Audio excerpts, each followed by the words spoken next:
Okay, so today I'm going to talk about employee versus contractor from the employee's perspective, and then tomorrow we will talk about employee versus contractor from the employer's perspective. Okay, so the email came in, and usually the email says, I have the opportunity to go employee, and I'm wondering if it's a good idea for me to take it. Okay. So a lot of times when we deal with, let's say, gas field operators in particular, one of their goals is to actually become an employee. And the reason for that normally is stability and employee benefits, okay, which they don't get as a contractor.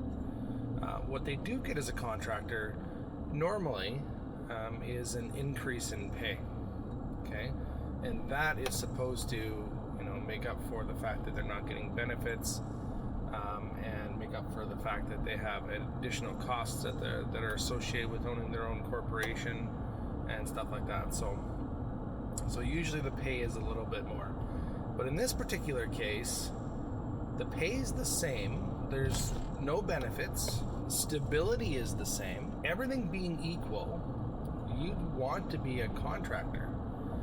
And the reason for that is because there's expenses that you have as an employee that you wouldn't otherwise be able to write off on your taxes. Now, there are some traps when it comes to being a contractor for only one person. It's called being a personal service business.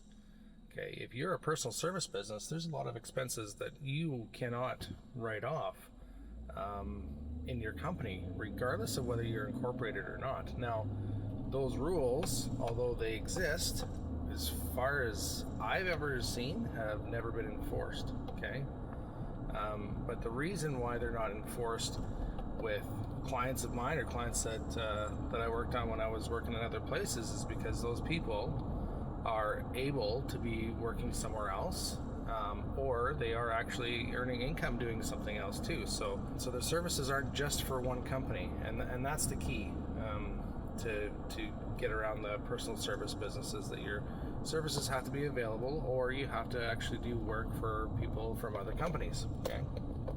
So to recap, if you are looking for stability and employee benefits, then you should go employee.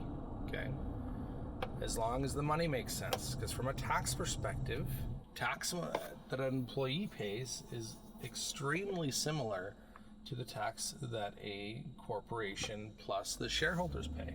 Okay, the government has done, I'm not going to call it a good job, but they've done the job of making sure that your taxes are similar. So there's really no difference there. So, and sometimes it comes down to a personal thing too. Some people like the idea that they have control. Some people, take that over the fact that, depending on your contract, your employer can, cancel you at any time. Sometimes there's a 30-day contract, but sometimes it's a see you later tomorrow kind of thing. So whenever that's the case, make sure that you are writing down all the different variables, making sure that you've captured everything, and then contact your accountant. Talk to your spouse, stuff like that. Those things actually make a difference. It's not always from a tax perspective that we make these decisions. So make sure you keep that in mind. Hope everybody learned something. Take care of yourself, take care of your family, and take care of your friends, and be well.